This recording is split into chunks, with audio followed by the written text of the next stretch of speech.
89.1 CRC Radio 89.1 CRC Radio.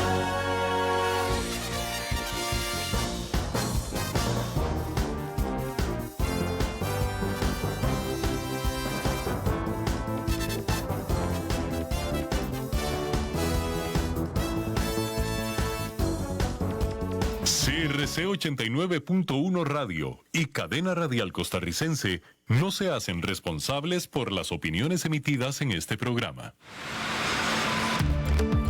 Es tiempo de tender la red democrática y mostrar la Costa Rica del futuro hacia la cual debemos caminar. Con ustedes, Jonathan Prendas, aquí por CRC 89.1 Radio.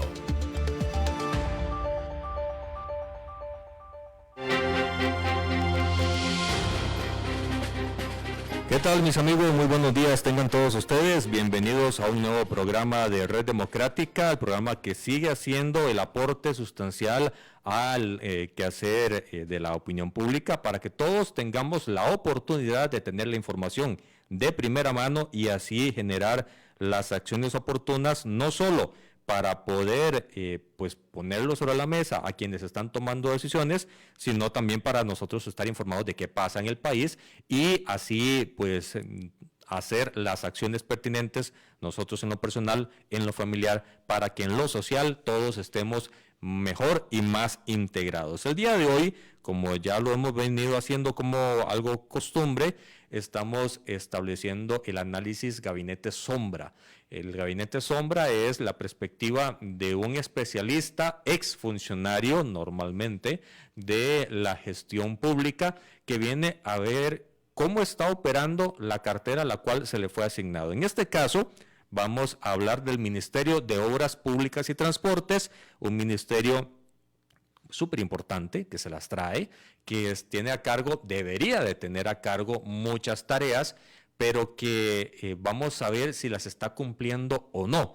Para eso tenemos hoy la visita de un invitado al cual el currículum habla de sobra por él. Se trata del ex viceministro Rodrigo Rivera Fournier, amplio conocedor de la temática, a quien le damos la muy cordial bienvenida. Bienvenidos. Muchas gracias, don Jonathan, por la invitación. Un saludo a los oyentes y un saludo a todos aquí en la cabina. Agradecerle la oportunidad de participar en tan interesante y necesario programa en el país. Muchísimas gracias, don Rodrigo. Vamos a empezar por la pregunta casi que básica. ¿Cómo está el Ministerio de Obras Públicas hoy? ¿Cómo se percibe desde el punto de vista de un especialista y exfuncionario, ex jerarca como usted? Bueno, el Ministerio de Obras Públicas y Transportes está sometido hoy a una crítica en muchos campos, ¿verdad?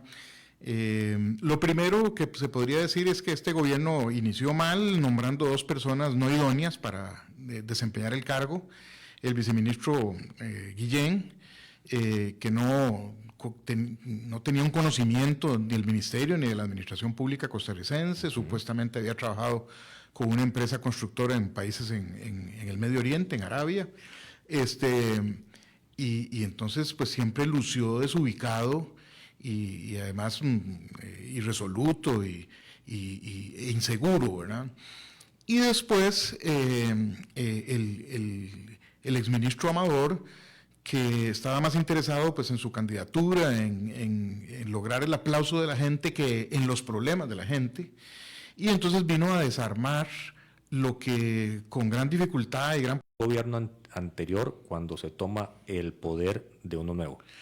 Bueno, no, terrible. Si siempre ha habido una queja o una denuncia de que no hay planificación y de que no hay continuidad en las políticas, ¿verdad? Que es uno de los temas en América Latina, en los temas políticos. Es muy común en América Latina. En América Latina es absolutamente común que se abandonan las políticas y se practique el adanismo, ¿verdad? El llegar a pensar que los que llegan son Adán, ¿verdad? Y tienen que inventarlo todo de nuevo. Y este gobierno, pues, especialmente en el ramo de obras públicas, y Transportes se caracterizó por eso, ¿verdad? El ministro Amador vino haciendo innovaciones que según él iban a hacer grandes ahorros al Estado costarricense, y entonces, bueno, la Ruta 32, en vez de hacer pasos a desnivel y hacer las construcciones que estaban planeadas en el diseño y por las que ya se habían hecho expropiaciones, sencillamente ahora vamos a tener 13 rotondas de camino San José Limón, ¿verdad? Cuando hablamos de esa priorización de objetivos, ¿cuáles ve usted que son las prioridades del MOP hoy? Bueno, ¿cuáles son y cuáles deberían de ser? No sé si son las mismas. Sí, bueno, yo diría que yo tengo una buena impresión del nuevo ministro, don Marco Batalla, que si bien que es un profesional competente y una persona que ha tenido la experiencia en la empresa privada, en ejecución de proyectos, y entonces me parece que muy racional lo que ha emprendido, que es resucitar los proyectos que se pueda, algún tipo de auditoría de calidad, o el ANAME o cualquier otro, y encuentra que deben ser esa causa de que las expropiaciones, el ministerio renuncie, y bueno, estuvo el escándalo de la trocha, etcétera, pero me topé con un ministerio donde la gente está desmotivada. La injerencia política ha sido tremenda, ¿verdad? Los cambios a dedo, el truncado de un montón de ingenieros. Usted podía conseguir un ingeniero que se encargara de algo, de algún tema específico, con mucha facilidad, ¿verdad? Esta segunda vez que estuve en el gobierno de Laura Chinchilla, había un programa de televisión, ¿verdad?, que estaban los problemas que el ANAME está diciendo en relación con el túnel allá de la Galera, en Curriabat, y una serie de obras que se hicieron ahí. Y que ya se habló también de circunvalación Sí, y entonces resulta que ahí se disfrazaron obras nuevas como mantenimiento, ¿verdad? Y entonces eso tiene ahí toda una problemática. El CONAVI yo siento que hay que reforzarlo con personal humano, que hay que motivar mejor a la gente, hay que tener mejores recursos humanos, mejorar su gestión. Hay mucha burocracia. Yo no sé, habría que pensarlo, pero lo que no hay es como tecnología, no hay técnicas de aplicación del control de calidad a las carreteras, de control de gastos de los proyectos. Todo se hace todavía de manera muy empírica, ¿verdad?, o de manera muy improvisada. Y todo eso hace falta para mejorar su desempeño, ¿verdad? Y cada uno de los consejos, en vez de decir que se van a deshacer todos, ¿verdad?, porque son unas hermanas perversas, ¿verdad?, sino que debería ser evaluado independientemente y ver en qué medida deben ser modificados. El criterio que se está siguiendo hoy es nada más el desaparecer las juntas directivas para no pagar, para no pagar dietas y para ahorrarse en realidad son pesetas eso, ¿verdad? Pueden ser millones, pero dentro del presupuesto nacional no es una cantidad significativa. Por ejemplo, el Consejo Nacional de Concesiones está totalmente debilitado, es una institución que no puede promocionar las concesiones, que no puede encontrar la formulación adecuada de proyectos de concesión que se atraigan la inversión extranjera, ¿verdad? Y tampoco tienen la capacidad de supervisar bien a los concesionarios. Se ha recurrido a la contratación externa de los supervisores de las concesiones, de la Ruta 27, ¿cómo es que se llama?, del Aeropuerto de Liberia, de APM Terminals. Todo eso no solo amplía los costos, sino los hace más grandes, porque un día me enteré, por cierto, que le pagan a españoles, a ingenieros españoles que están trabajando ahí en una supervisión, le pagan lo que llaman un salario de expatriado, o sea, le pagan el salario completo en el país de origen, donde tiene la familia y la casa y todo, y le pagan un salario completo aquí en Costa Rica, o sea... Doble. Sí, todo consultor cuesta 2 salarios, ¿verdad? Y entonces, bueno, son cosas... ¿Rinden esos recursos para el problema que tiene el país? No financiero, sino estructural. Para mí, una gran mayoría son un desperdicio, ¿verdad? Y no hay un aporte. Se pasan viajando o cuando están aquí están haciendo turismo una semana y otra semana medio trabajan. Los trámites son muy lentos, no queda un conocimiento en el país, no queda una capacitación a los nacionales. No sé, esos son cosas que también hay que ver y valorar en su detalle. ¿Cuál es el principal problema que tiene hoy el Ministerio de Obras Públicas y Transportes desde las jerarquías? Bueno, para mí el principal problema es, yo diría dos cosas, ¿verdad? Capacidad de gestión, que es muy importante, ¿verdad? El llevar siempre a un grupo de gente que llega a aprender, o que llega a improvisar y que llegan endiosados.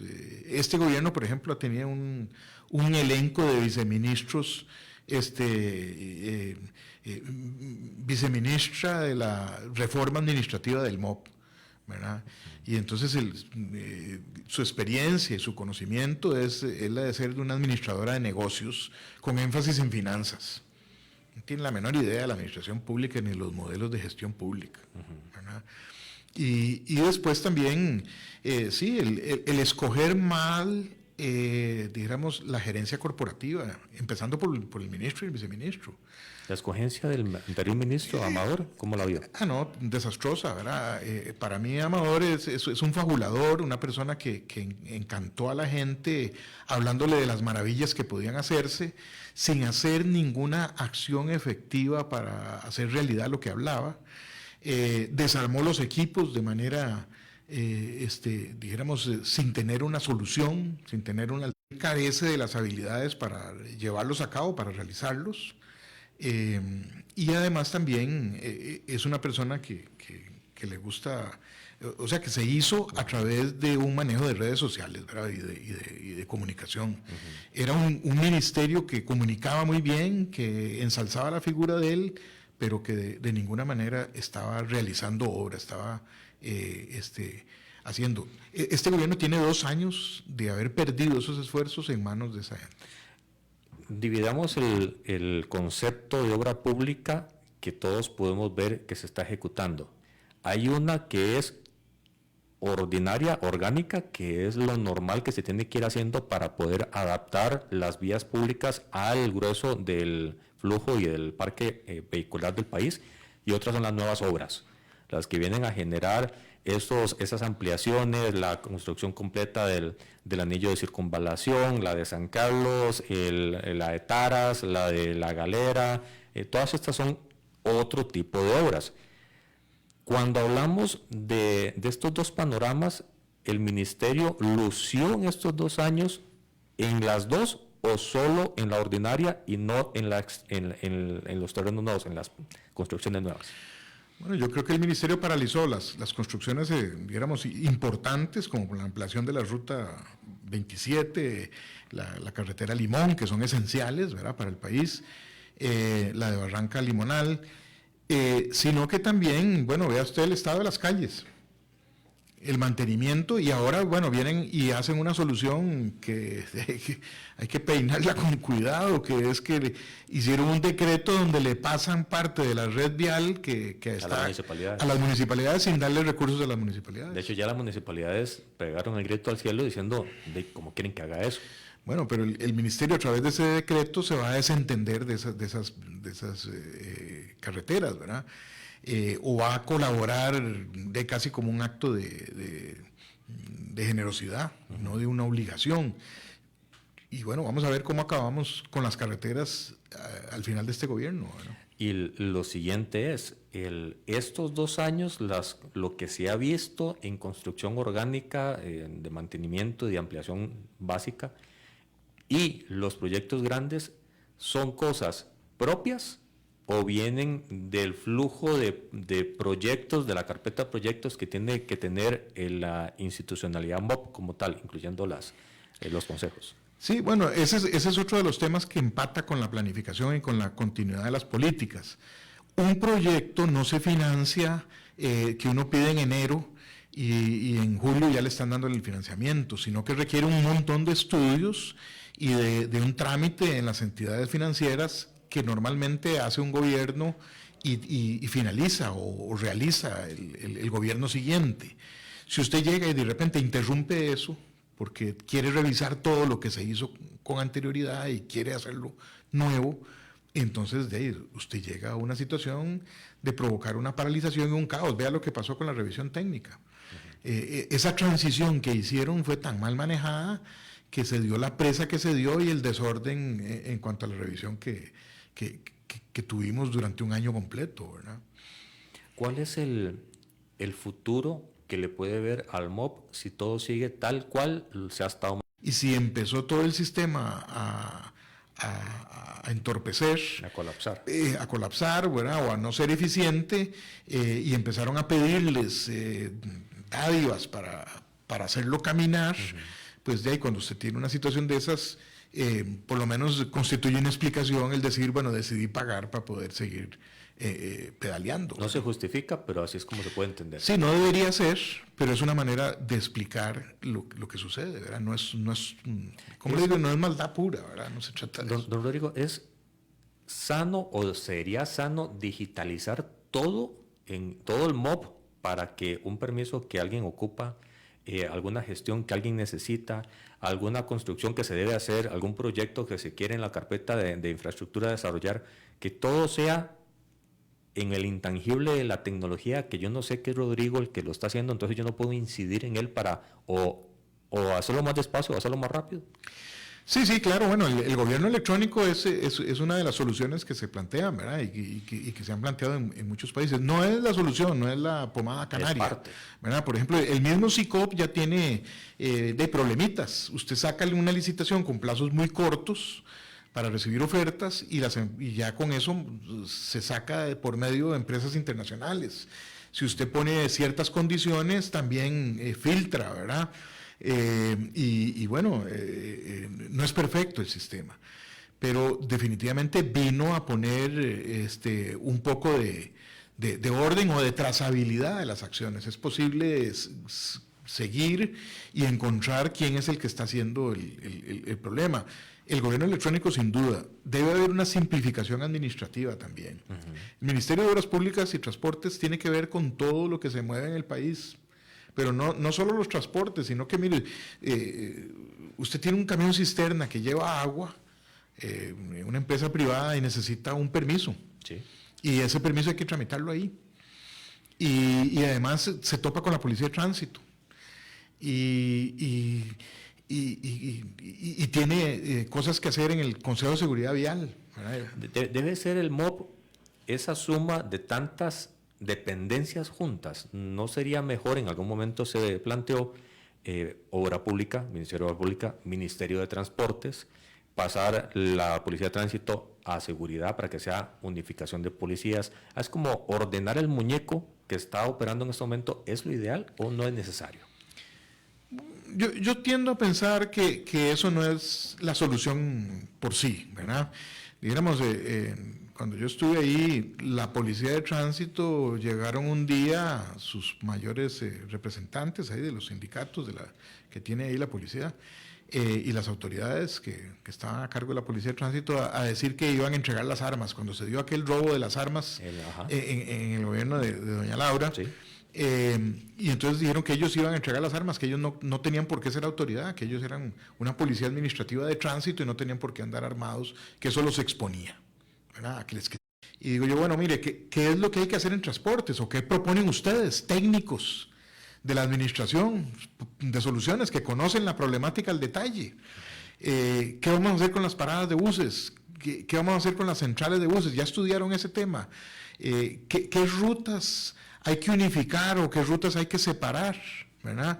¿Qué tipo de buses hay que aprobar? Si son los buses grandes, como los que tiene Pavas, que son articulados ahí, o semiarticulados, o microbuses, volver al esquema de microbuses para ciertos barrios. La sectorización, que ha sido todo un problema, ¿verdad? Y no había ideas. Había que contratar. Por eso preguntaba la tradicionalidad de la sociedad, porque esa respuesta de no hay ideas es lo que no solo en esa parte del MOP, sino en otras, impide ir más rápido. ¿Por qué voy a cambiar algo que está sucediendo en este momento? Sí, bueno, lo que pasa es que en la administración pública a mí sí me parece que alguien tiene que ponerse a pensar y a planificar sin urgencias, pensando en lo adecuado. Bueno, vea usted el ejemplo, la demanda de los servicios de buses, ¿verdad? Como gran novedad, en aquel momento llegaron a decir, mire, es que hay un montón de gente que sale de Paraíso, de Cartago, a trabajar al Coyol de Alajuela. Sí.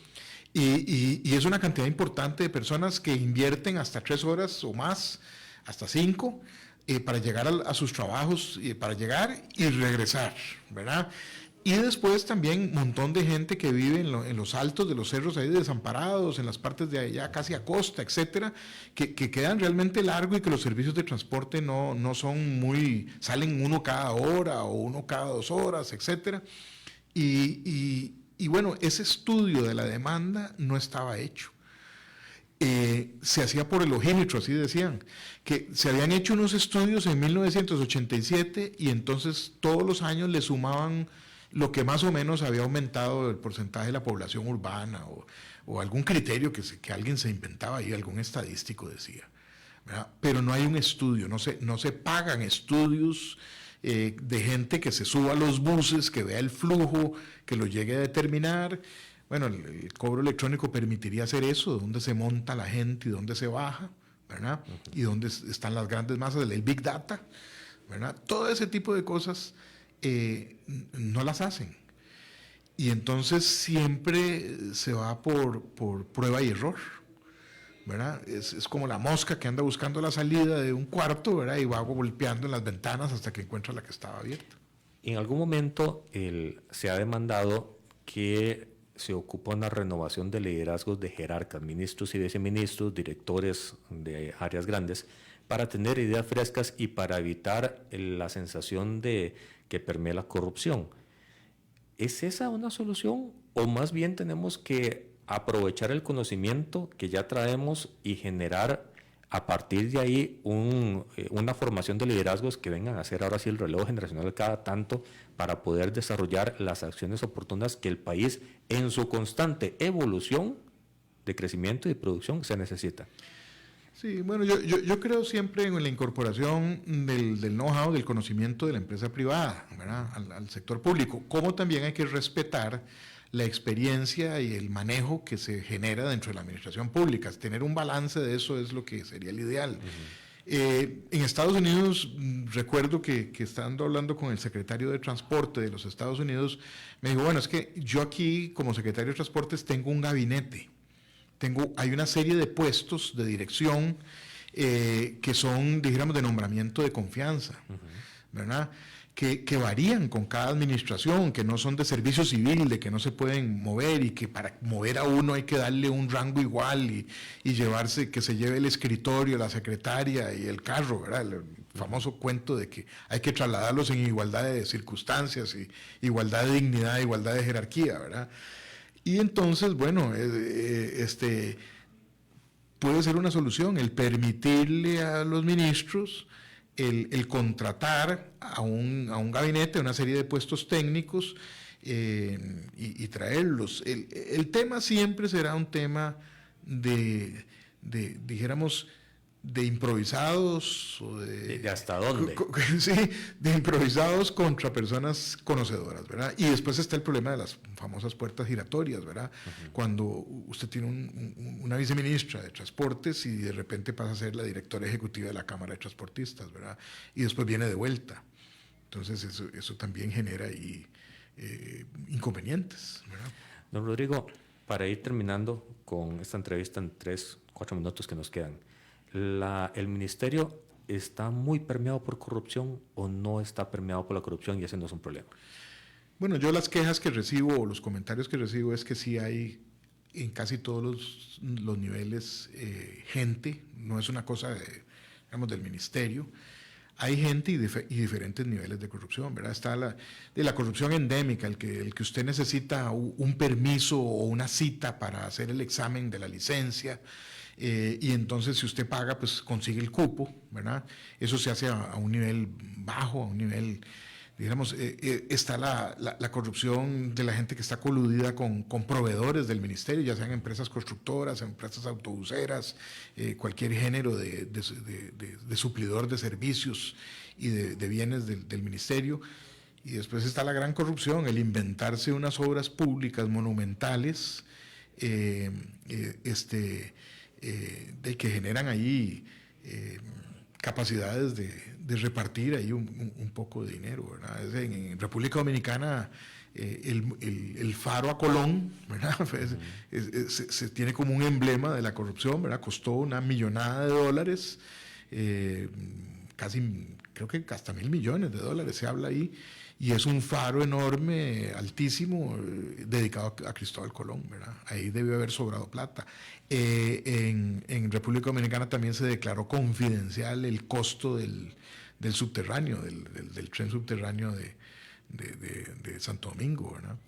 Y nunca se reveló los costos, ¿verdad? Y a veces, por ejemplo, los que plantean un canal seco, ¿verdad? Sí. Yo siento el canal seco no tiene ninguna posibilidad de ser viable actualmente. Lo fue en algún momento, en los años 80. Ahora no. ¿Por qué? Primero por el flujo de la carga. El flujo de la carga es la que pasa de océano a océano. Ahora hay un canal seco enorme en los Estados Unidos. Llega a 5 puertos de la costa oeste, lo que viene de China. ¿Cómo es que se llama? Y es transportado en ferrocarriles. Allá las empresas incluso empezaron a trasladar sus fábricas de manufactura a medio camino de ese canal seco. Es una competencia decisiva. El canal de Panamá se ha ido especializando en gas licuado, que es lo que pasa de un lado a otro, hoy por hoy. Y bueno, pasar gas licuado de Mollín allá arriba, a Guanacaste, a Santa Elena, que es donde dicen que se podría hacer, yo me imagino que sería un ferrocarril, primero, de mucho riesgo en general, porque esos son materiales explosivos, son materiales sensibles, y de ahí habría ferrocarriles de 150 carros, ¿verdad?